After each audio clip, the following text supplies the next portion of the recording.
lors de la réunion de famille, tout le monde a commencé à donner de l'argent à tous les enfants. Et ma sœur s'est précipitée en disant « Ce n'est pas assez pour ma fille ». Puis, ma mère lui a tendu de l'argent supplémentaire sorti de son sac à main.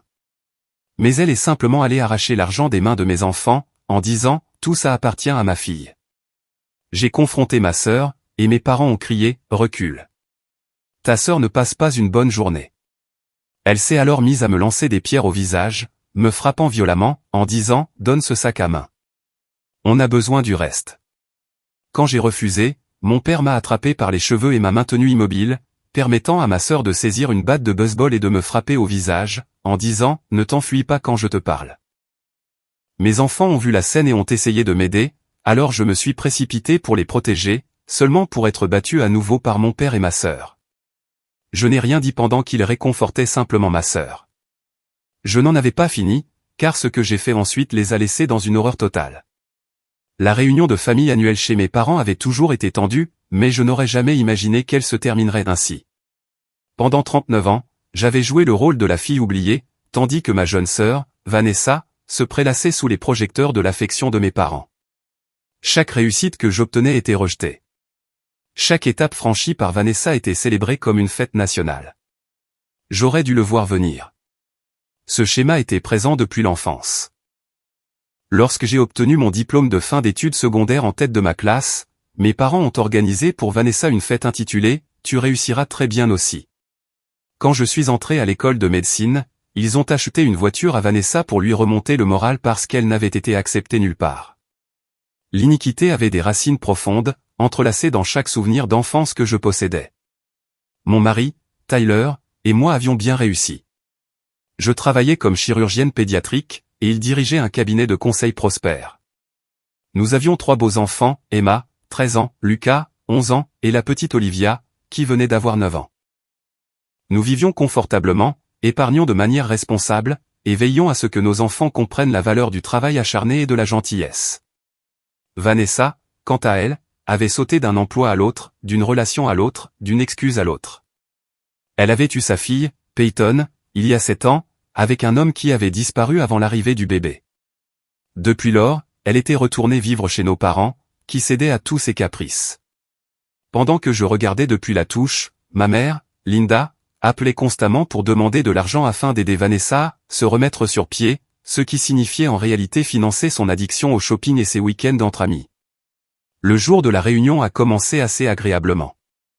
Tyler et moi sommes arrivés dans la vaste maison de mes parents, en banlieue, avec nos enfants qui étaient excités de voir leurs cousins et de jouer dans l'immense jardin. Mon père, James, nous a accueillis à la porte avec une étreinte rigide qui ne pouvait guère être qualifiée de contact physique. L'odeur du rôti de bœuf de ma mère emplissait la maison, déclenchant des souvenirs de dîners de famille où j'avais appris à me faire toute petite et inaperçue. Vanessa était déjà là, bien sûr, prélassée sur le canapé tandis que Peyton courait en rond autour de la table basse. Ma sœur nous a à peine salués lorsque nous sommes entrés, trop occupée à faire défiler son téléphone. Elle avait pris du poids depuis la dernière fois que je l'avais vue, il y a 3 mois, et ses cheveux semblaient sales. Ma mère tournait autour d'elle comme une poule inquiète, lui demandant si elle avait besoin de quelque chose, si elle voulait quelque chose, si elle était assez à l'aise. Ta sœur traverse une période si difficile, m'a chuchoté ma mère dans la cuisine pendant que je l'aidais à mettre la table. Le stress d'être mère célibataire, tu sais. Tu as tellement de chance d'avoir Tyler. De la chance? Comme si mon mariage stable et ma carrière étaient tombés du ciel, plutôt que d'avoir été construits par des années d'efforts, de compromis et de dévouement. Je me suis mordu la langue et j'ai continué à plier les serviettes. L'après-midi s'est déroulé selon le scénario habituel. Tante et oncle sont arrivés. Des cousins éloignés que je reconnaissais à peine. Des amis de la famille qui nous connaissaient depuis l'enfance. Tout le monde s'est rassemblé dans le salon et le jardin, partageant histoire et rire. Mes enfants ont bien joué avec les autres, leur bonne manière étant parfaitement visible.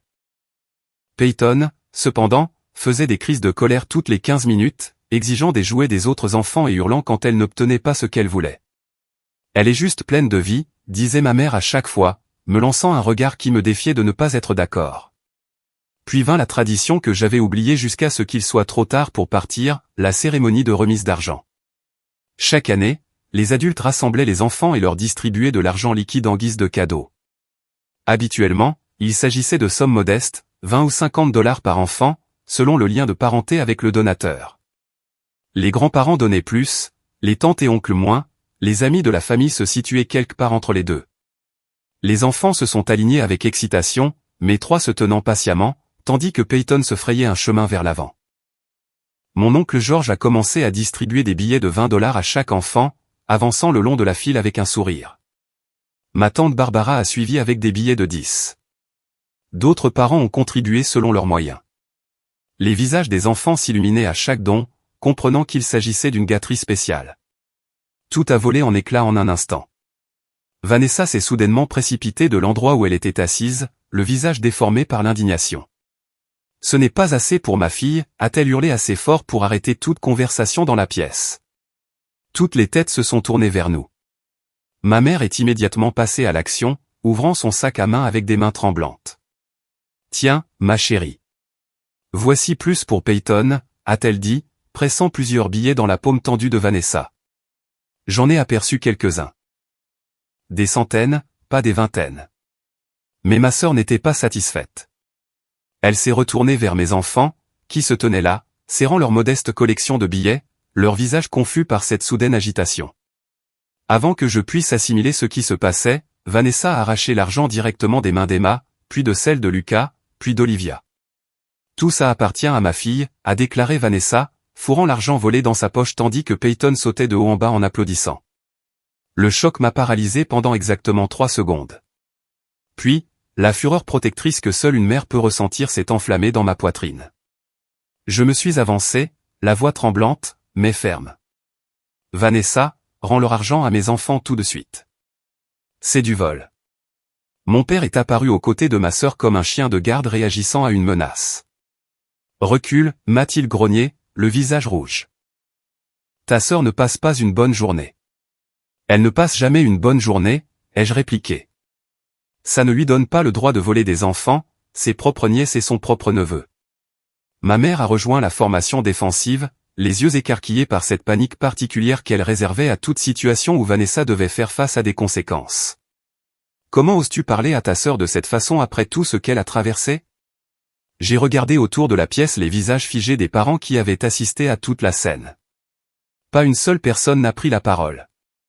Pas une seule personne n'a défendu mes enfants, qui se tenaient derrière moi, les larmes coulant sur leurs visages. L'injustice de la situation brûlait dans mes veines comme de l'acide. Vanessa s'est penchée, ses mouvements étant délibérés et théâtraux. Elle a ramassé une poignée de pierres décoratives dans le jardin près des portes du patio. La première m'a frappé en plein sur la joue avant que je puisse réagir. La douleur aiguë a explosé sur mon visage, et j'ai senti le goût du sang. « Donne ce sac à main », a exigé ma sœur, pointant du doigt le sac de créateur que Tyler m'avait offert pour notre anniversaire. « On a besoin du reste. » J'ai serré le sac contre ma poitrine, reculant. « Tu es folle. Je ne te donnerai rien. » La deuxième pierre a frappé ma tempe. La troisième a heurté mon épaule. Chaque impact envoyait des décharges de douleur irradiant dans tout mon corps.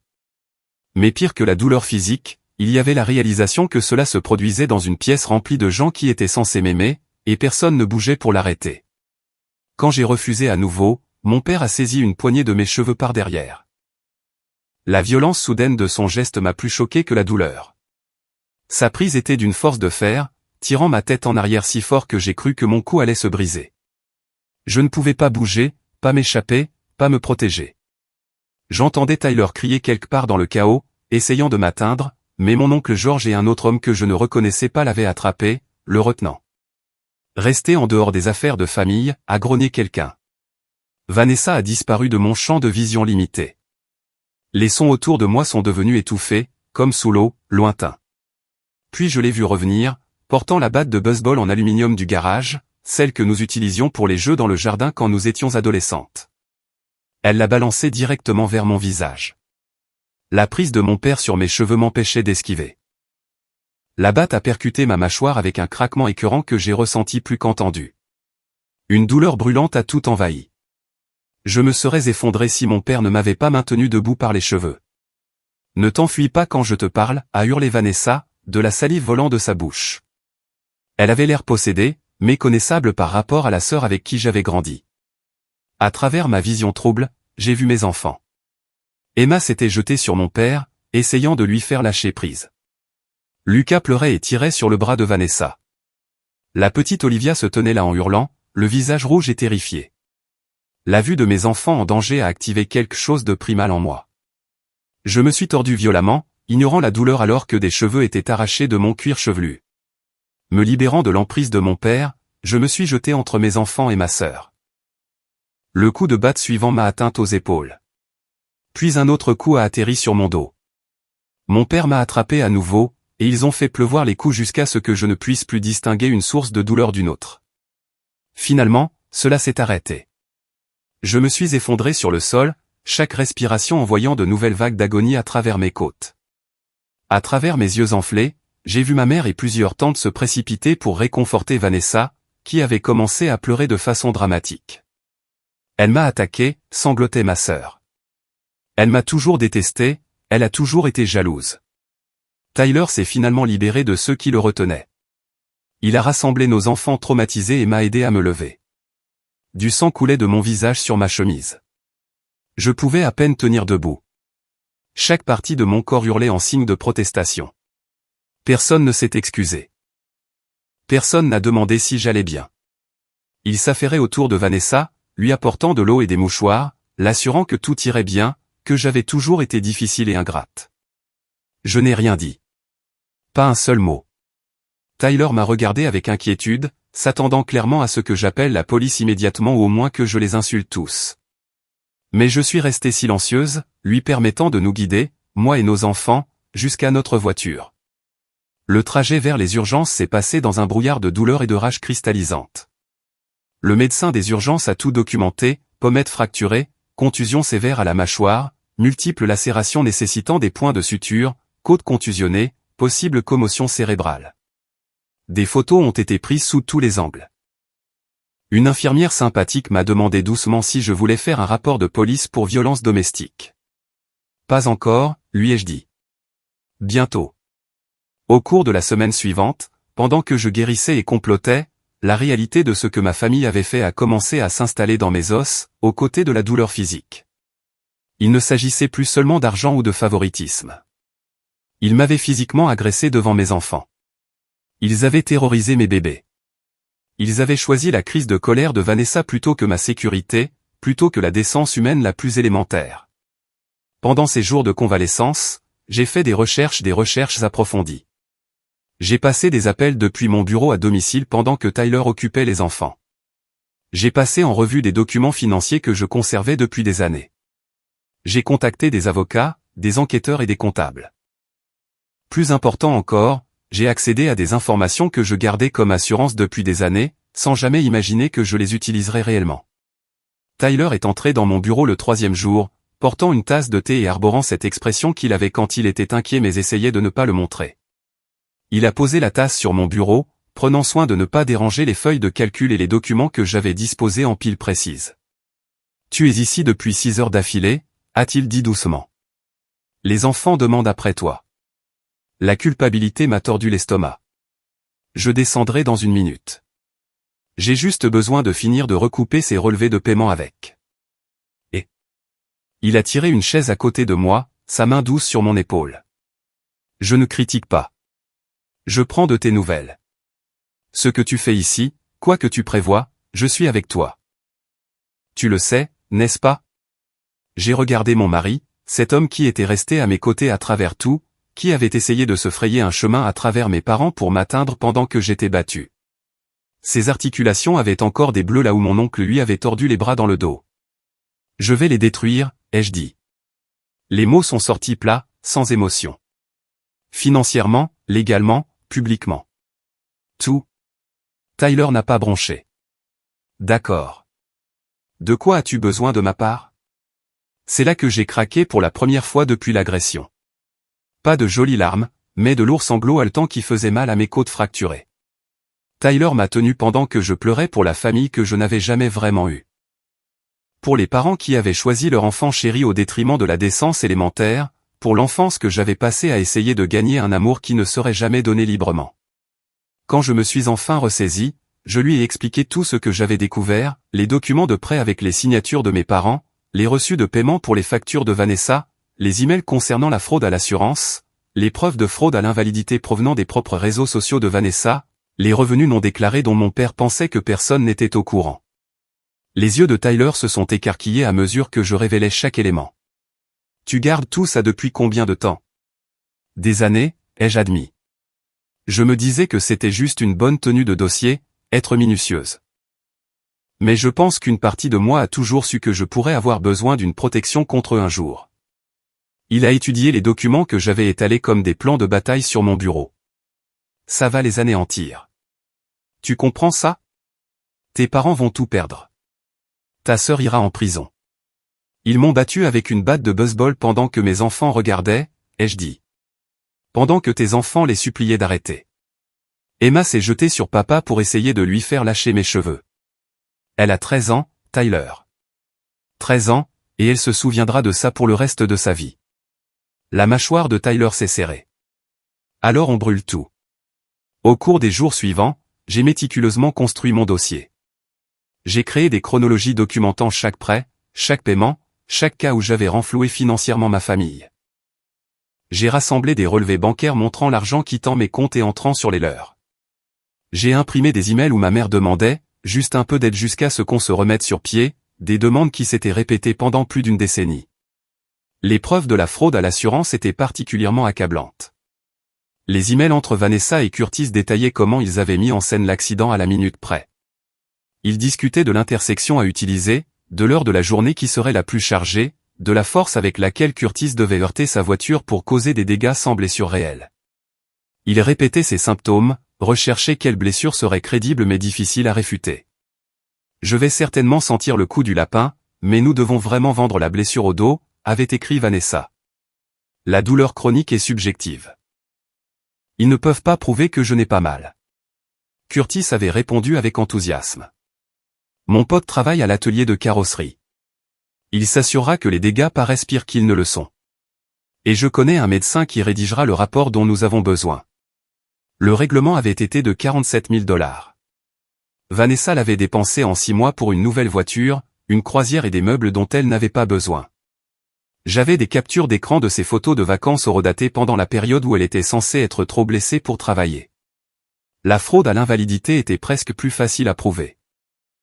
Les réseaux sociaux de Vanessa étaient une mine d'or de preuves, des vidéos d'elle dans des parcs de trampoline avec Peyton, des photos de randonnée, des publications sur le déménagement de meubles et les travaux de jardinage, tout en percevant des paiements mensuels d'invalidité pour une blessure au dos qui l'empêchait soi-disant de toute activité physique. J'avais essayé de lui en parler une fois, il y a 2 ans. Nessa, tu dois faire attention. Si quelqu'un signale ça, tu pourrais faire face à de graves accusations. Elle s'était moquée de moi. Qui va le signaler? Toi? Tu ne ferais jamais rien pour blesser ta précieuse famille. Tu es trop un paillasson pour ça. Le souvenir de ces mots m'a alimenté alors que je compilais chaque pièce à conviction. Trop un paillasson. Elle avait eu raison sur ce que j'avais été. Mais elle était sur le point de découvrir ce que j'étais devenu. Les revenus non déclarés de mon père provenaient de petits boulots qu'il faisait au noir, menuiserie, réparation domiciliaire, petits projets de construction. Il faisait cela depuis des années, depuis qu'il avait officiellement pris sa retraite mais trouvait la retraite ennuyeuse. Il s'en vantait lors des dîners de famille, disant à quel point il était malin d'éviter les impôts, comment le gouvernement prenait trop aux gens qui travaillent dur. Quoi qu'il en soit, je tenais un journal, pas intentionnellement comme preuve, juste comme moyen de traiter mes sentiments sur la façon dont ma famille me traitait. Mais dans ces entrées de journal, j'avais noté des dates, des commentaires, des choses que mon père avait dites sur ses boulots. Recoupé avec les dépôts bancaires de mes parents, les écarts étaient évidents. De l'argent rentrait sans être déclaré. J'ai apporté tout cela à Angela Morrison, l'avocate que Tyler m'avait aidé à trouver. Elle était hautement recommandée, connue pour accepter des affaires de droit familial difficiles et ne pas reculer devant les confrontations houleuses. Le bureau d'Angela se trouvait dans un immeuble moderne du centre-ville, tout en verre et en chrome. Elle avait la cinquantaine, des yeux perçants et un tailleur encore plus affûté. Elle a écouté mon histoire sans m'interrompre, son expression restant neutre et professionnelle. Quand j'ai terminé, elle s'est adossée à sa chaise.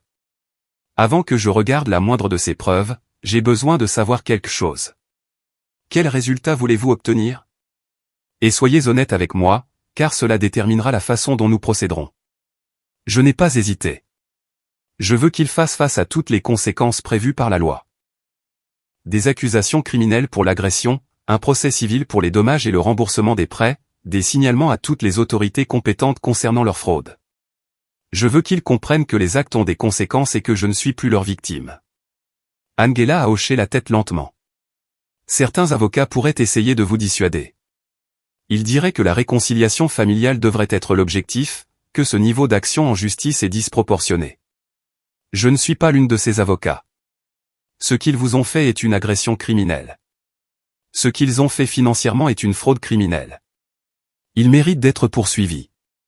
Elle a tiré les dossiers vers elle et a commencé à les examiner. Le silence s'est étiré pendant qu'elle lisait, prenant occasionnellement des notes ou posant des questions de clarification. 1 heure a passé, puis une autre.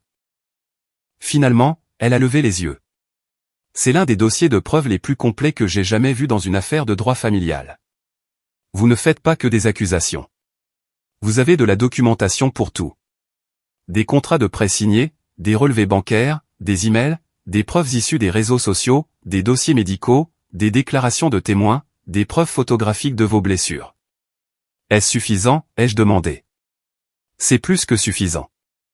La question est de savoir jusqu'où vous voulez aller. Nous pourrions poursuivre sur certains points et en laisser d'autres de côté. Ou nous pouvons tout poursuivre simultanément. Cette dernière option sera dévastatrice. Votre famille ne s'en remettra jamais, financièrement ou autrement. J'ai pensé au cauchemar d'Emma. À la façon dont Lucas tressaillait quand quelqu'un élevait la voix maintenant. À Olivia me demandant pourquoi grand-père et tante Vanessa étaient si en colère contre moi. Tout, ai-je dit. Simultanément. Le sourire d'Angela était tranchant. Alors construisons un dossier qui ne laisse aucune place à la pitié. Nous avons passé 3 séances supplémentaires à planifier la stratégie. Angela a fait venir un comptable spécialisé dans les affaires de fraude pour examiner les preuves financières. Elle a consulté un avocat pénaliste au sujet des accusations d'agression. Elle a contacté un enquêteur pour rassembler des preuves supplémentaires sur la fraude à l'invalidité de Vanessa et le stratagème de l'assurance. L'enquêteur, un ancien détective de police nommé Harrison Webb, a été particulièrement minutieux. Il a surveillé Vanessa pendant 2 semaines, documentant ses activités. Elle faisait du shopping, soulevait des sacs lourds, jouait activement avec Peyton au parc. Il a obtenu des preuves supplémentaires sur les réseaux sociaux à partir de comptes dont j'ignorais même l'existence. Il a interrogé le copain de carrosserie de Curtis, qui, face au choix entre coopérer ou faire face à des accusations de complicité, a tout déballé sur l'accident mis en scène. Votre sœur ne commettait pas seulement une fraude, m'a dit Harrison lors d'une réunion. Elle s'en vantait. Elle disait aux gens qu'elle avait trouvé comment tromper le système. Elle se considérait comme intelligente. L'arrogance de la chose m'a enragé. Alors que je travaillais 80 heures par semaine à l'école de médecine, puis pendant ma résidence, puis en bâtissant mon cabinet, Vanessa complotait sur la façon de voler de l'argent aux compagnies d'assurance et aux contribuables. Alors que je payais discrètement ses factures et soutenais son enfant, elle se moquait de moi dans mon dos, me traitant de paillasson. Mes parents avaient tout facilité. Lorsque j'avais confronté ma mère il y a des années au sujet de l'absence d'emploi de Vanessa, elle m'avait rabroué. Tout le monde n'est pas aussi ambitieux que toi. Certaines personnes ont des priorités différentes. Vanessa se concentre sur le fait d'être une bonne mère. Une bonne mère qui commettait des fraudes et enseignait à sa fille que les crises de colère et le vol étaient acceptables. Une bonne mère qui ne prenait pas la peine de surveiller Peyton, qui laissait mes parents élever son enfant pendant qu'elle faisait la fête avec des amis. L'hypocrisie était brûlante. Parce que voici ce que ma famille ignorait, je les soutenais financièrement depuis près de 15 ans. Quand mes parents prétendaient que leurs investissements de retraite avaient bien marché, ce qu'ils voulaient vraiment dire, c'est que je versais discrètement de l'argent sur des comptes pour eux. La maison dans laquelle ils vivaient? J'avais remboursé l'hypothèque il y a 5 ans lorsqu'ils faisaient face à une saisie, mais ils disaient à tout le monde qu'ils l'avaient refinancé intelligemment. Les factures médicales de mon père pour sa chirurgie cardiaque? J'en avais couvert 80%. La voiture de ma mère, les frais juridiques de ma sœur pour sa conduite en état d'ivresse, même les frais de scolarité de l'école privée de Peyton, tout cela provenait de mes comptes. Je l'avais fait par un sens mal avisé de l'obligation familiale, espérant que peut-être, si j'aidais assez, il verrait enfin ma valeur. Au lieu de cela, ils avaient pris ma générosité pour un du tout en continuant à me traiter comme une moins que rien. La documentation était méticuleuse parce que je suis méticuleuse. Chaque virement, chaque paiement, chaque facture que j'avais couverte, j'avais des dossiers remontant à des années. Et j'avais été intelligente à ce sujet. Tout avait été structuré sous forme de prêts, des accords signés qu'ils n'avaient jamais pris la peine de lire attentivement, trop impatients d'obtenir l'argent pour examiner les conditions. J'avais aussi collecté d'autres informations, des choses dont j'avais été témoin ou qui m'avaient été dites en toute confiance au fil des ans. La fraude à l'invalidité de Vanessa, prétendant avoir des problèmes de dos qui l'empêchaient de travailler tout en publiant des vidéos d'elle dans des parcs de trampoline avec Peyton. Les revenus annexes non déclarés de mon père provenant de travaux payés en liquide. Le trafic de médicaments sur ordonnance de ma mère avec son ami qui travaillait dans une pharmacie. Mais l'information la plus dommageable concernait Vanessa et quelque chose que j'avais découvert purement par hasard il y a 2 ans. J'étais chez mes parents pour aider ma mère avec son ordinateur quand j'étais tombé sur des emails entre Vanessa et un homme nommé Curtis. Les messages détaillaient un stratagème élaboré de fraude à l'assurance qu'ils avaient exécuté, mettant en scène un accident de voiture pour toucher un règlement. Les communications étaient explicites, planifiant chaque détail, discutant de la façon de simuler des blessures de manière convaincante. J'avais sauvegardé des copies, me disant que c'était juste au cas où j'aurais un jour besoin de protection. Maintenant, j'en avais besoin. 2 semaines après l'agression, mon avocate, Angela Morrison, était assise en face de moi dans son bureau du centre-ville. Elle avait passé en revue tout ce que je lui avais apporté, et son expression était passée d'un intérêt professionnel à un véritable choc, puis à quelque chose ressemblant à de l'admiration. « C'est considérable », a-t-elle dit en tapotant les dossiers de preuves. « Vous comprenez ce qui se passe quand nous déposons ces poursuites et soumettons ces rapports aux autorités ? Dites-le-moi quand même, ai-je dit. Vos parents feront face à une procédure de saisie immédiate sur la maison une fois qu'il sera révélé qu'ils ne l'ont pas réellement payée. L'IRS enquêtera sur les revenus non déclarés.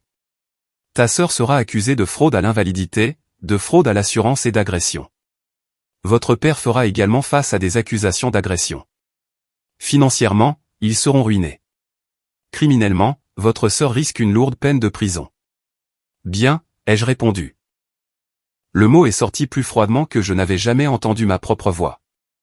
Les factures de thérapie de vos enfants et vos frais médicaux seront couverts par le procès civil contre vos parents et votre sœur. Vous recevrez probablement des dommages supplémentaires pour détresse émotionnelle. Mais vous devez comprendre, votre famille ne pardonnera jamais cela. Il n'y aura pas de retour en arrière possible. J'ai pensé au cauchemar d'Emma, à la façon dont elle se réveillait en hurlant à propos de Bat et de Pierre. J'ai pensé à Lucas me demandant si grand-père et tante Vanessa le détestaient. J'ai pensé à Olivia tressaillant chaque fois que quelqu'un élevait la voix. J'ai pensé à mon propre visage dans le miroir, encore enflé et décoloré, un rappel physique du peu d'importance que j'avais pour les personnes qui étaient censées m'aimer le plus. Il n'y a rien vers quoi revenir, ai-je dit à Angela. Lancez toutes les procédures. Le lendemain matin, Angela a déposé une plainte civile contre mes parents et Vanessa pour agression, coups et blessures, infliction intentionnelle de détresse émotionnelle et vol. Simultanément, elle a soumis des dossiers de preuves et des plaintes officielles au bureau du procureur avec mes dossiers médicaux, des photographies et les déclarations de Tyler et de nos enfants comme témoins. Au cours des semaines suivantes, mon comptable a déposé une demande officielle de remboursement immédiat de tous les prêts accordés à mes parents et à ma sœur, totalisant un peu plus de 400 000 $ avec les intérêts. Le délai de remboursement était de 30 jours. Puis vint le coup de grâce. Angela a soumis des rapports détaillés à l'administration de la sécurité sociale concernant la fraude à l'invalidité de Vanessa, à la compagnie d'assurance concernant l'accident mis en scène, et à l'IRS concernant les revenus non déclarés de mon père. Chaque rapport comprenait des preuves complètes, des dates, de la documentation et des pièces justificatives. Je ne les ai pas appelés pour les prévenir. Je ne me suis pas justifié. J'ai laissé le système judiciaire faire ce qu'il fait de mieux, imposer des conséquences. Mon père a appelé le premier, 3 jours après la signification des documents. Je n'ai pas répondu. Il a laissé un message vocal, la voix tremblante de rage. Espèce d'ingrate. Après tout ce qu'on a fait pour toi, tu vas détruire cette famille pour de l'argent, parce que ta sœur a passé une mauvaise journée? Le message vocal de ma mère a suivi, fait de larmes et d'hystérie. Comment as-tu pu nous faire ça? À tes propres parents? Nous t'avons élevé, nourri, aimé. C'est comme ça que tu nous remercies? Vanessa n'a pas appelé. Elle a envoyé des SMS à la place, une série de messages de plus en plus déséquilibrés. Les menaces étaient assez détaillées pour que je les transmette directement à Angela, qui les a ajoutées au dossier de harcèlement que nous étions en train de constituer. Le chat de groupe familial dont je faisais partie depuis des années a explosé d'activité. Des tantes et des oncles qui étaient restés silencieux pendant mon agression avaient maintenant beaucoup à dire sur ma trahison, ma cruauté, ma destruction des liens familiaux. J'ai lu chaque message attentivement, fait des captures d'écran de ceux qui contenaient des menaces ou des aveux d'avoir été témoins de l'agression, puis j'ai mis le chat en sourdine. Une cousine, Jennifer, m'a envoyé un message privé. Je suis tellement désolé de ne pas t'avoir aidé ce jour-là. J'ai eu peur, et ce n'est pas une excuse. Ce qu'ils ont fait était mal. Ce que tu fais maintenant est courageux. Je l'ai remercié mais je ne me suis pas engagé au-delà de ça. La confiance était un luxe que je ne pouvais plus me permettre avec quiconque partageait le sang de ma famille. Les accusations criminelles ont progressé régulièrement. Le bureau du procureur, armé de preuves médicales, de photographies, de déclarations de témoins et des récits de mes enfants sur ce qui s'était passé, a déposé des accusations d'agression et de coups et blessures contre mon père et Vanessa. Le fait que cela se soit produit devant de multiples témoins pouvant être assignés à comparaître en faisait un dossier solide. Vanessa a été arrêtée chez mes parents un mardi matin. Les accusations comprenaient l'agression, plus des chefs d'accusation de fraude liés à ses stratagèmes d'invalidité et d'assurance. La nouvelle s'est répandue dans notre réseau familial comme une traînée de poudre. Mon téléphone vibrait constamment d'appels et de messages que j'ignorais. Mon père s'est rendu plus tard dans la journée plutôt que de faire face à l'humiliation d'une arrestation. Sa photo d'identité judiciaire est apparue sur le site public du comté en quelques heures. Quelqu'un de notre ville natale l'a reconnu et l'a posté sur Facebook. La section des commentaires s'est remplie de chocs et de spéculations. Le processus de découverte du procès civil a commencé à révéler exactement combien d'argent j'avais versé au fil des ans. L'avocat de mes parents a essayé de soutenir que les paiements étaient des cadeaux, pas des prêts, mais les accords signés ont détruit cette défense. L'avocat de Vanessa a tenté de prétendre qu'elle n'avait aucun actif à saisir, ce qui a conduit à la révélation de nombreux comptes bancaires cachés financés par ces divers stratagèmes de fraude. L'enquête de la sécurité sociale s'est conclue après plusieurs mois. Les paiements d'invalidité de Vanessa ont été résiliés, et elle a été condamnée à rembourser plus de 60 000 $ d'allocations obtenues frauduleusement. La compagnie d'assurance a intenté son propre procès civil contre elle et Curtis, demandant le recouvrement du règlement qu'ils avaient versé, plus des dommages et intérêts. La maison de mes parents, symbole de leur réussite et de leur stabilité, est entrée en procédure de saisie. L'audit de l'IRS sur mon père a pris des mois mais a finalement révélé près de 100 000 $ de revenus non déclarés sur 5 ans. Les pénalités et les intérêts ont poussé sa dette fiscale bien au-delà des 6 chiffres. Tout s'est effondré simultanément, une démolition soigneusement orchestrée de la façade qu'ils avaient maintenue pendant des décennies. Chaque nouvelle révélation, chaque nouveau dépôt légal, chaque nouvelle conséquence créait des ondes de choc qui détruisaient non seulement ma famille immédiate, mais aussi leur réputation dans toute notre communauté. L'audience de mise en accusation pour les charges d'agression était prévue 8 semaines après l'incident. Je me suis assise dans la salle d'audience avec Tyler, regardant mon père et ma sœur être amenés depuis la détention avec leurs avocats commis d'office. Aucun des deux ne m'a regardé. Le procureur a présenté les preuves médicales. Les photographies de mes blessures sont apparues sur des écrans dans toute la salle d'audience. Les déclarations de victimes de mes enfants ont été lues à haute voix. Tyler a témoigné avoir essayé de m'atteindre tout en étant physiquement retenu par d'autres membres de la famille. La juge, une femme d'une 50aine d'années nommée Patricia Callahan, a étudié les preuves avec une expression de dégoût croissant. Lorsque l'avocat de Vanessa a essayé de soutenir qu'il s'agissait d'une dispute familiale qui a dérapé, la juge Callahan l'a coupé. C'était une agression coordonnée sur une femme par 2 membres de sa famille, tandis que des témoins regardaient sans rien faire, a-t-elle déclaré froidement. L'accusé a frappé la victime à plusieurs reprises avec une batte de baseball pendant que le co-accusé la retenait par les cheveux. 3 enfants mineurs ont vu leur mère être battue. Je ne vois aucune circonstance atténuante ici. Mon père et ma sœur ont tous deux été renvoyés en procès. La caution a été fixée à un montant si élevé qu'aucun des deux n'a pu la payer. La réaction de la famille à ces développements m'a fasciné d'un point de vue anthropologique. Le chat de groupe est devenu une étude de la dissonance cognitive. Comment pouvait-il me condamner pour avoir détruit la famille tout en sachant simultanément ce que mon père et ma sœur avaient fait? Comment pouvait-il exiger que j'abandonne les charges tout en reconnaissant que l'agression avait eu lieu? Certains ont essayé de jouer les médiateurs, suggérant une thérapie familiale ou une justice réparatrice. J'ai complètement ignoré ces messages.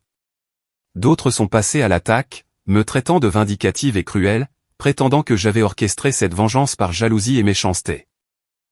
Ces messages sont allés à Angela, qui les a ajoutés à nos dossiers.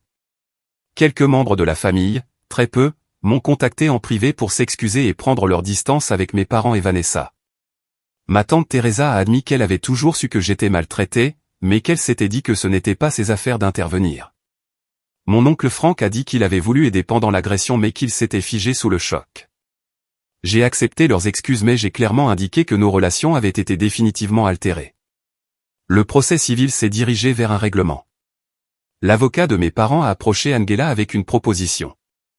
Ils renonceraient à la maison, liquideraient tous leurs actifs et accepteraient un plan de paiement pour la dette restante en échange de dommages réduits sur les réclamations pour détresse émotionnelle.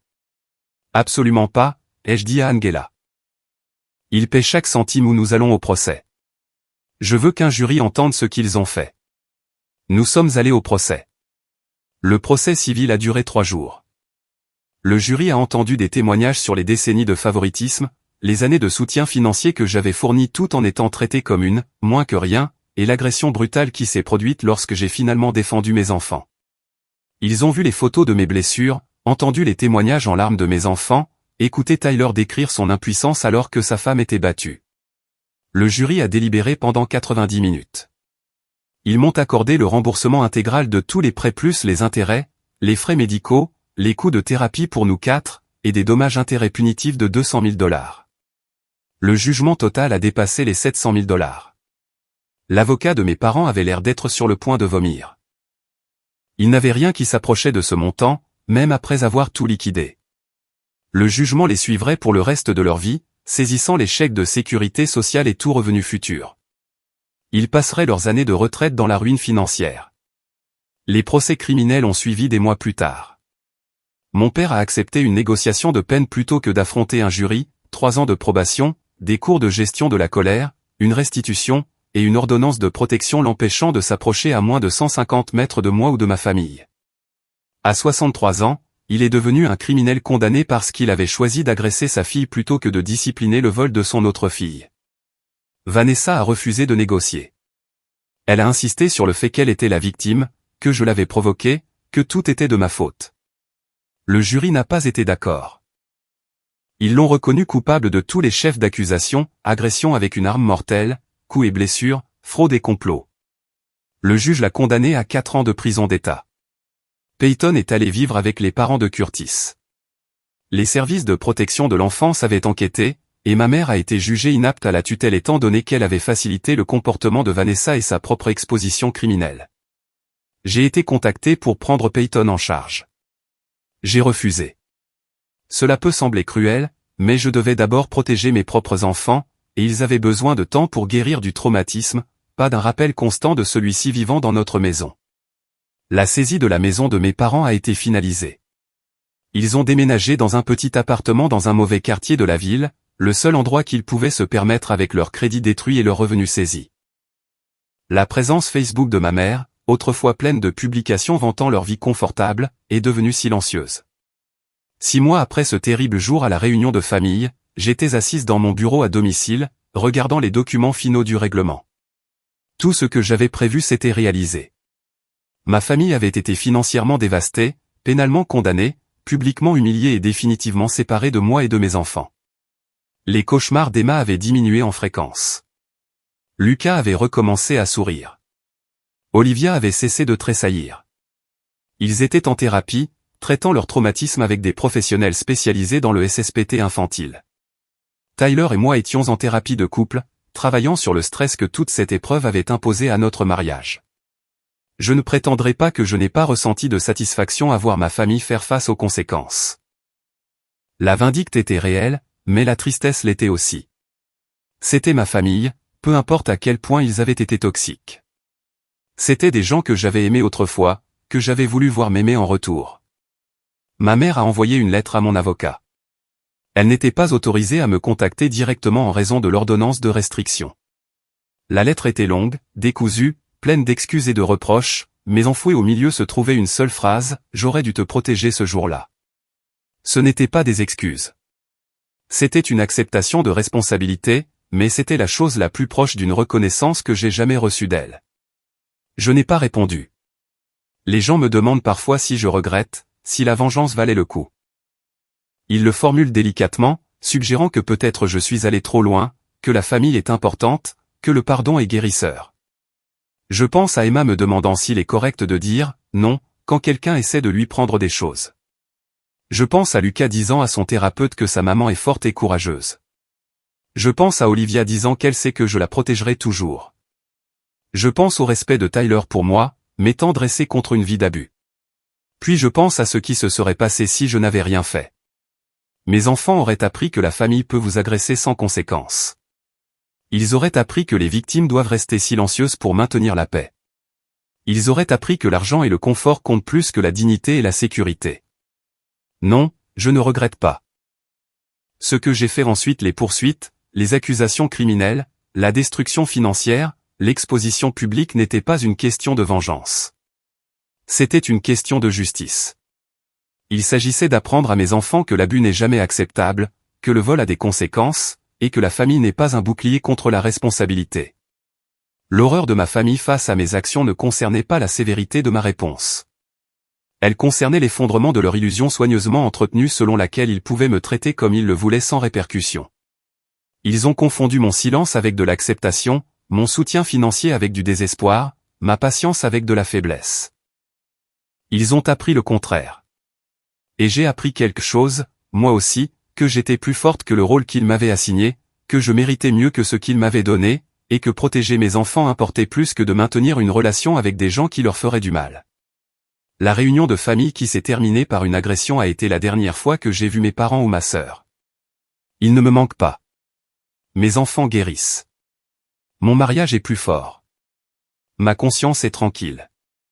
Et chaque fois que je regarde dans le miroir la faible cicatrice sur ma pommette, là où la pierre de ma sœur m'a frappé, je me souviens pourquoi je l'ai fait. Je me souviens de ce qu'ils ont choisi. Et je me souviens que me choisir moi-même et mes enfants plutôt qu'une famille toxique n'était pas de la cruauté. C'était de la survie. C'était de la protection. C'était de l'amour. Et je le referai en un battement de cœur.